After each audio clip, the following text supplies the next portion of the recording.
আমি একটা জিনিস ক্লিয়ারলি বলতে চাই, কোন এই হাসান মাহমুদ ওবায়দুল কাদেরের মতো বদমাইশটা কেন গ্রেফতার হয়নি, এ প্রশ্ন কাকে করতে হয় আপনারা জানেন না?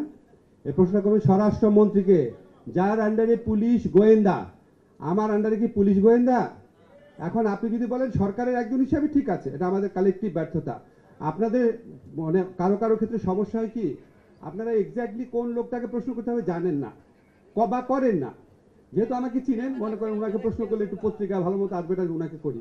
তা আমাকে যখন প্রশ্ন করেন, ধরেন একটা ব্যাপারে আমি আর স্বপন ভাই দুজন আছি, ধরেন স্বপন ভাই দায়ী লোকটার ব্যর্থতার জন্য।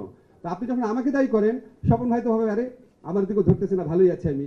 তা আপনার অ্যাকাউন্টেবিলিটির প্রথম শর্ত হচ্ছে যার কাজ তাকে প্রশ্নবিদ্ধ করা। প্লিজ সেই কাজটা করেন, তাহলে আমাদের সবার কাজের মান বাড়বে, আমাদের অ্যাকাউন্টেবিলিটিটা বাড়বে। ঠিক আছে? আর গায়েবী মামলা ব্যাপারে প্রশ্ন করেছেন যে গায়েবী মামলা উইথড্র করার জন্য পিপি অফিস লাগে। চার্জশিটের আগে মামলা উইথড্র এর ব্যাপারটা হচ্ছে স্বরাষ্ট্র মন্ত্রণালয়ের ব্যাপার। প্লিজ একটু শুনে রাখেন ভালো করে। চার্জশিট হয়ে যাওয়ার পরে আইন উপদেষ্টার ব্যাপার। তাও আমার ইচ্ছায় সব হবে না, কারণ আপনারা নিশ্চয়ই চান না আমি সব বিচারককে নির্দেশ দেই। আমার করতে হবে পিপি অফিসের মাধ্যমে। আমাদের এখানে শেখ হাসিনার সাথে সাথে সমস্ত পিপি পালায় গেছিল কিনা বলেন?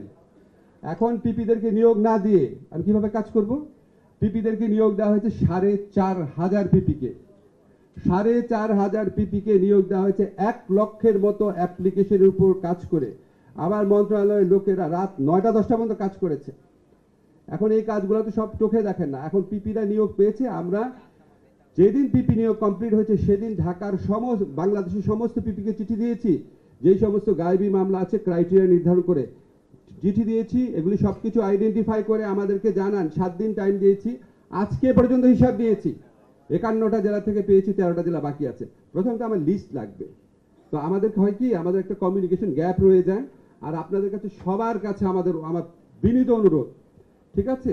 ধরেন বেগুনের দাম বাড়লো কেন, এটা যদি আমাকে জিজ্ঞেস করেন, তাহলে বেগুনের দাম বাড়ানোর দায়িত্ব যে মন্ত্রণালয়ের, উনি ভাবে আরে আমার তুমি জিজ্ঞেসই করে না। আমার কাজে আমাকে জিজ্ঞেস করে শেষ করে ফেলেন, অসুবিধা নাই।